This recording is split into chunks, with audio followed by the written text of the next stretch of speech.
Today is November 7th, 2023, and we are going to have a chapel service recorded. And today I have a good friend who's going to give the message. First, I will read from the Bible passage, and it will be Romans, chapter 19 and 20. For what can be known about God is plain to them, because God has shown it to them. For his invisible attributes, namely his eternal power and divine nature, have been clearly perceived ever since the creation of the world in the things that have been made.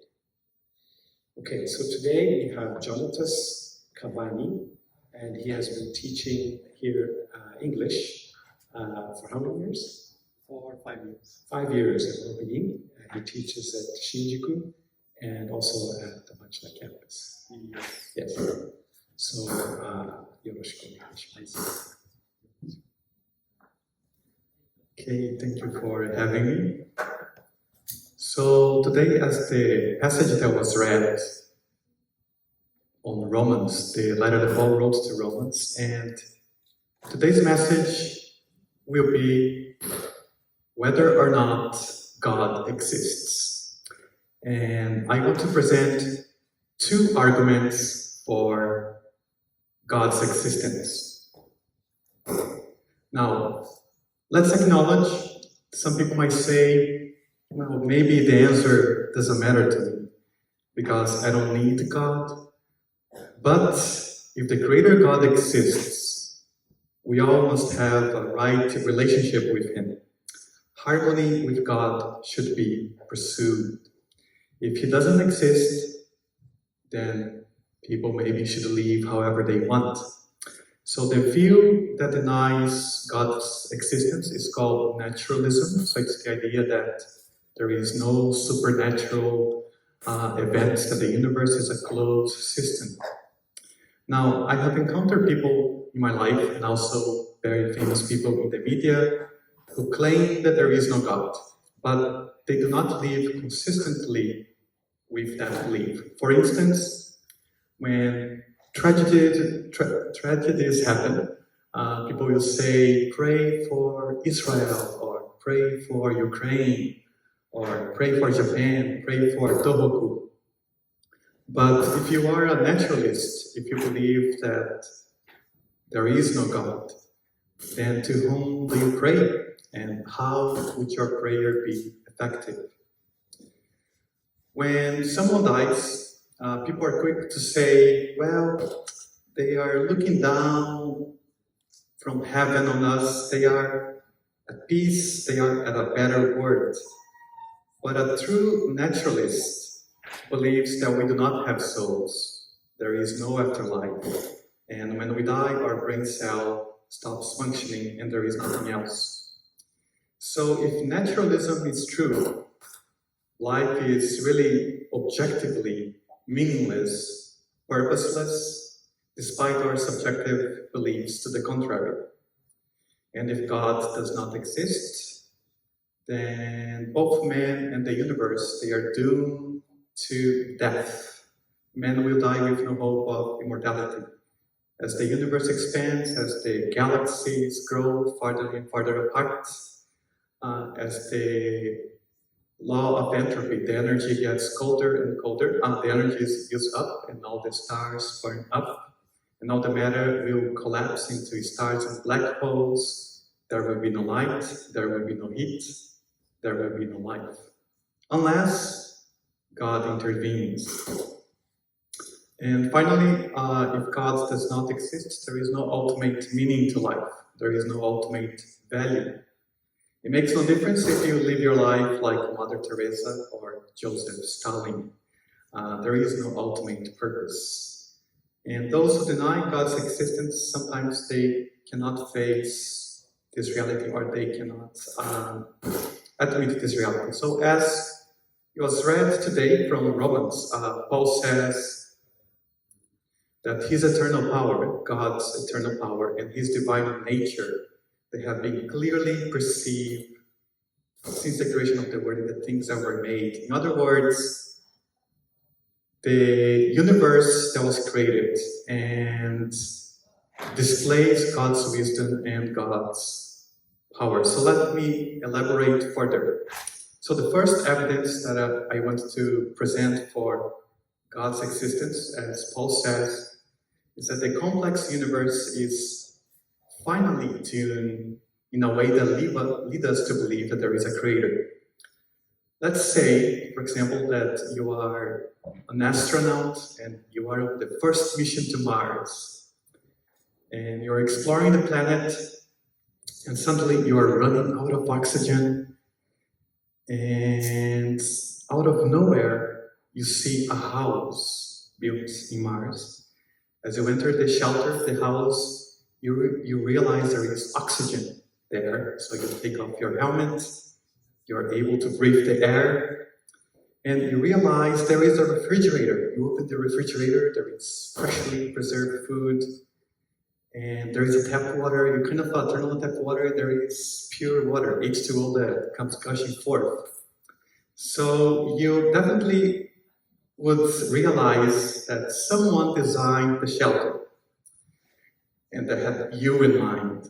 So the same is true with the fine-tuning of the universe. Like the shelter, it was not randomly placed there by chance. Someone had to design it to allow your life to continue. In the case of the universe, we have nature's constants. So by constants, I mean the force of gravity, electromagnetic force, the strong nuclear force, the weak nuclear force. And if they were a little bit more or higher or less or lower, the delicate balance that allows life to exist will be upset, and there will be no life in the universe. And if you think about the quantities that were present in the initial condition when the universe was made, which allows the laws of nature to operate, if these initial constants have been different, the delicate balance required for the existence of life would be upset, and the universe would not allow life to exist. But instead, we have a life-permitting universe. We have a universe where there is life. And let me give you a couple of more examples. We live on a planet with water, just the right amount of oxygen, just the right size, with the right size moon for everything to support life. We are at the right distance from the sun and spin just at the right speed that allows for the right tilt, that allows for the seasons to happen. And we are near Jupiter, that has a very massive gravitational pull that pulls all the asteroids to its gravity. Asteroids that would otherwise hit Earth. So when you think about all of this, you must definitely, it leads us to believe that everything was designed for us, for our life to flourish. In fact, that the universe exists at all is a miracle. A very prominent British atheist, Christopher Hitchens, he admitted that the argument for God on the basis of design and the fine-tuning of the universe was the strongest argument against atheism. And finally, let me present you a second argument. As we had the passage from Romans, which was Romans 1:19 and 20. Paul also writes in Romans 2:15, he says, Romans 2:15, they show that the work of the law is written in their hearts, while their conscience also bears witness, and their conflicting thoughts accuse or excuse them. So the second argument that I want to present for God's existence is because moral values exist, we are led to believe that a moral God exists. Now, when we see racism and crimes against people in the news, we immediately feel, that's not right, that's not fair. For example, people immediately felt Russia should not have invaded Ukraine, or Hamas should not have attacked Israel. However, if there is no God, then naturalism will tell us that everything is a survival of the fittest. If there is no God who is to judge, there is nothing wrong with the strong oppressing the weak and humans exploiting and abusing humans, animals, or the planet. And if someone insists that there is such a thing as justice, then we should ask, what is the standard of justice and where does it come from? In the same way that a stone falls following the law of gravity, the creature called man has a law also in his heart. The only difference is that a stone cannot disobey the law of gravity, but we, man, we can disobey the moral law in our hearts. If there is no moral law, there is no sense of saying that such and such country is wrong for invading another, unless right is a real thing. For example, think about Japan, what happened in 1995. If there is no right and wrong, we have no right to blame the founder of Aum Shinrikyo, Asahara Shoko, for the sarin attack in the Tokyo subway in 1995. Because if we do, we are implying that there is a right and wrong. Now, some people may object. They might say different civilizations have, in different ages, they have had quite different moralities. But that is not true. If you really study the morality of every civilization, if you really compare, if you study history, you will know that the ancient Egyptians, the Babylonians, the Hindus, the Chinese, the Greeks, the Romans, you will be amazed at how similar their moral values were aligned. Men may have differed whether or not you should have one or 4 wives, but they have always agreed you cannot simply have any woman you want. So there was a moral law written in their hearts. The famous Irish writer C.S. Lewis, who wrote the Chronicles of Narnia, he writes this in Mere Christianity, that the most remarkable thing is, wherever you find a man who says he does not believe in right and wrong, you will find the same man going back on his word a moment later. He may break a promise to you, but if you break a promise to him, he will say it's not fair.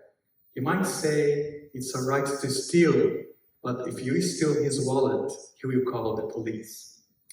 So it seems to me then that we are forced to believe that there is a right and wrong. People may be mistaken about them the same way that people may be mistaken when they're doing sums in mathematics, but they are not a matter of taste or opinion, the same way that the multiplication table is not a matter of a taste or opinion. So I want to call attention to this fact, that maybe this year, this month, maybe this very day, we have failed to practice ourselves the kind of behavior that we expect from others. We know the moral law, and we break it, and then we make excuses why we have failed to keep them.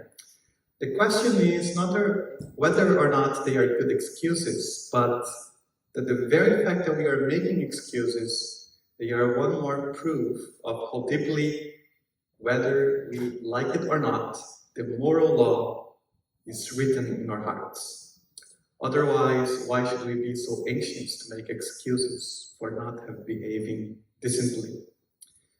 So the truth is that we believe in decency so much that we feel this moral law pressing on us, and we cannot bear the fact that we are breaking it, and consequently we try to shift the responsibility. So that's one more evidence that we have that God's moral law has been written in our hearts. And the reason for that is, if you read Genesis, the first book of the Bible, you will know that God created man in his image, in his likeness. So God is a moral God, therefore we have his morality written on our hearts. So these are two evidences that I want to leave you with. A very famous philosopher, the German philosopher Immanuel Kant.